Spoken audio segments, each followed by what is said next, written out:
सभी पूज्यवरों के श्री चरणों में कोटिशा वंदन। अनंत उपकारी गुरनी मैया संयम मार्ग प्रदर्शिका परम पूज्य डॉक्टर पुण्यशीला जी महाराज साहब के पावन श्री चरणों में कोटिशा वंदन। धर्म सभा में उपस्थित धर्म प्रेमी भाइयों, करुणा मूर्ति माताओं एवं बहनों, हम कुछ दिनों से भगवान आदिनाथ के जीवन परिचय के बारे में जान रहे हैं और उनके भवों को समझ रहे हैं। अभी तक हमने 12 भव जान लिए। अब 12वें भव का 33 सागरोपम का आयुष्य पूर्ण करके 13वें भव में जब तृतीय आरा का 84 लाख पूर्व और 79 पक्ष बाकी था, तब आषाढ़ कृष्ण चतुर्दशी के दिन उत्तरा आषाढ़ नक्षत्र में चंद्रोदय आने पर वज्रनाभ का जीव सर्वार्थ सिद्ध विमान से चढ़कर नाभि राजा कुलकर की पत्नी मरुदेवी के गर्भ में प्रविष्ट हुआ।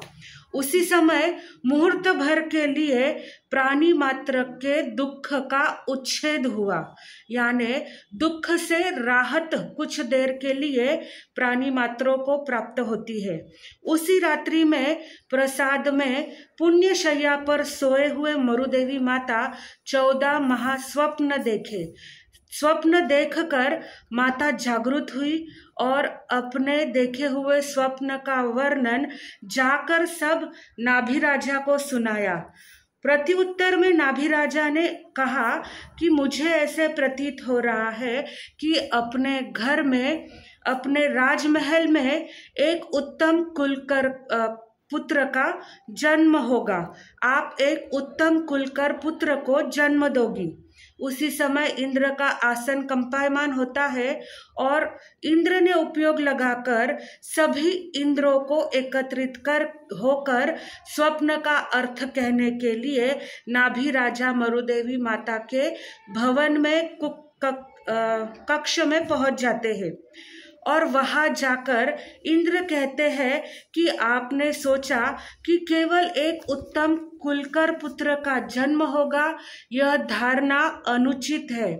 फिर इंद्र द्वारा 14 स्वप्न का अर्थ कहा गया। जैसे पहला स्वप्न ऋषभ का अर्थ बताते हुए कहा, आपका पुत्र मोह रूपी कीचड़ में फंसे हुए धर्म रूपी रथ का उद्धार करने में सफल होगा। फिर दूसरा हाथी महान पुरुषों का गुरु और महान बलशाली होगा। सिंह शूर वीर धीर गंभीर निर्भय और पराक्रमी होगा। लक्ष्मी का अर्थ कहते हुए कहते हैं, 3 लोक की साम्राज्य लक्ष्मी का अधिपति यह आपका पुत्र होगा। 5वां पुष्पमाला, सभी लोग उसकी आज्ञा को, यानी आपकी पुत्र की आज्ञा को माला के भांति धारण करेंगे। चंद्र मनोहर और नेत्रों को आनंद देने वाला होगा। भव ताप से तपे हुए लोगों को, जगत को शीतलता और शांति देने वाला यह आपका पुत्र होगा। सूर्य मोह रूपी अंधकार को नष्ट करके विश्व को प्रकाशित करेगा। फिर महाध्वजा स्वयं वंश में प्रतिष्ठा संपन्न यशस्वी और धर्म ध्वज होगा।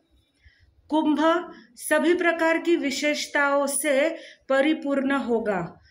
11वां है पद्म सरोवर, लोगों के संताप को दूर करके आत्मा को पवित्र और शीतल बनाएगा।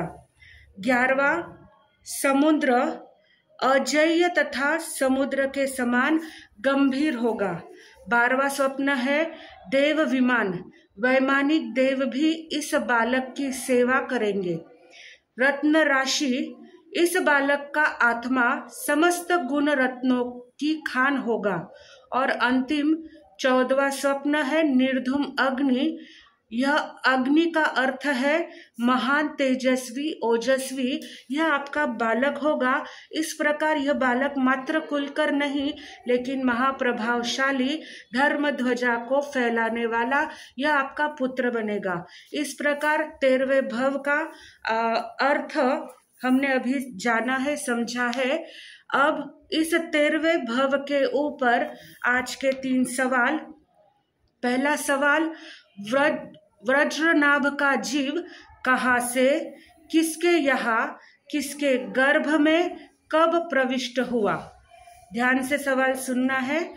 वज्रनाभ का जीव कहाँ से, किसके यहाँ, किसके गर्भ में और कब प्रविष्ट हुआ। दूसरा प्रश्न है, माता ने देखे 14 स्वप्न के बारे में नाभि राजा ने क्या कहा। माता ने देखे 14 स्वप्न के बारे में नाभि राजा ने क्या कहा। और तीसरा प्रश्न है, ऋषभ का अर्थ इंद्र भगवान ने क्या कहा। ऋषभ का अर्थ इंद्र भगवान ने क्या कहा, यह आपको बताना है। और जो गूगल फॉर्म में आपके पास सवाल आएंगे उसी तरह आपको जवाब देना है। अभी तक के हुए जो स्वप्न है उसके जो विजेता है उनके नाम मैं अभी बता देती हूँ। जो पहला भव, पहले 3 भव बताए थे उसमें तो किसी का भी नंबर नहीं आया। दूसरा जो वीडियो था उसमें सौहर्षा कमलेश जी मुत्था, इनका नंबर आया है। तीसरे दिन का डॉक्टर मयूरी जैन और चौथे दिन अंजना जी आचलिया। इस प्रकार इन 3 लोगों के नंबर निकले हुए हैं। आप तक आपके पुरस्कार जो आपने पेटीएम नंबर, जीपे नंबर दिया होगा वहां पर पहुंच जाएगा। आगे जिसका भी नंबर आएगा वो अवसर होगा तो बता दिया जाएगा। बोलो भगवान महावीर स्वामी की जय।